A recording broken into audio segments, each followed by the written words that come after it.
Tani, Sot Paloga pranoi që këto të dyja na dëmtuan në zgjedhje. Kush i bëri këto? Kanë mbaruar ato zgjedhje. Edi Rama është kryeministri. Ne duhet diskutojmë sot çfarë do bëjmë për zgjedhjet 2027, zgjedhjet kthehemi tani pse ne duhet të diskutojmë për të ardhmen, tash hajde të diskutojmë. Jetë e njëjta PD në 2025-ën. Në zgjedhjet 2027. Absolutisht, Rezarta. Nuk mund të jetë e njëjta PD, nuk mund të jetë e njëjta PD në 2027, patjetër që s'mund të jetë. S'mund të jetë. PD-ja patjetër që Partia Demokratike ka nevojë të hapet. Ka nevojë të reformatohet, ka nevojë për energji të reja, Partia Demokratike ka nevojë për vizion të ri. Patjetër Partia Demokratike, po unë i kam thënë këto, unë nuk besoj se është hera parë që i them për televizive. Është pak ai momenti duhur lëvizjen nga italiane tek e fundit të lëvizjes është. Futem në ata politikanë të ri të cilët nuk hezitoj për të thënë mendimin tim.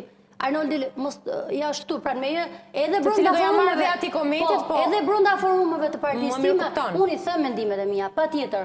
Patjetër që Partia Demokratike duhet ndryshoj. Po problemi më i madh nuk është Partia Demokratike, është pushteti. Parat, pra menaxhojnë parat e shqiptarëve, taksat e shqiptarëve.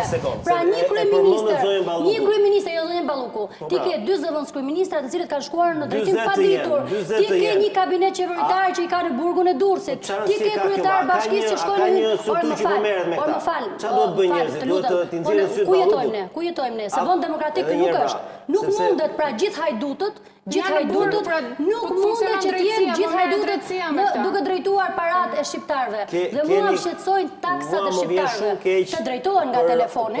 Për këtë lloj qasje që ju keni si opozitë. Jo, nuk do të të vike që ne kemi qasje për parat e shqiptarëve. Po jo, Denis, më kupto.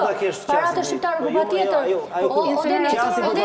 Patjetër, parat e shqiptarëve nuk mund të drejtohen, nuk mund të menaxhohen nga hajdut. Po si, s'mund të thuash që ju keni qasje të gabuar që pse merrni. Po s'është politik kjo pra. Më fal, kush menaxhon parat e shqiptarëve? Kush i menaxhon parat e shqiptarëve? Elena, më fal, këtë që thua ti, që thot Partia Demokratike është çdo shqiptar. Tani Partia Demokratike është çdo shqiptar i thjesht, jo Partia raport doktor, e thot Spaku, e thot gjykata, e thot burgu, ku i numërove ti. O çfarë po bën ti se ky nuk T'ja marr një koment. Secili nga ne besoj se minimalisht ka mbajtur të paktën një herë, jo që ne jemi njerëz cilët kemi folur kundër qeverisë për vite të tëra. Ne me konstatimin jemi dakord. Tani çfarë do bëjmë tani kundër? Se ky Arnold në kundër përgjigje të gjithë këtyre që u thanë që qeveria ka kritika dhe problemet e saj me drejtsinë e tjerë.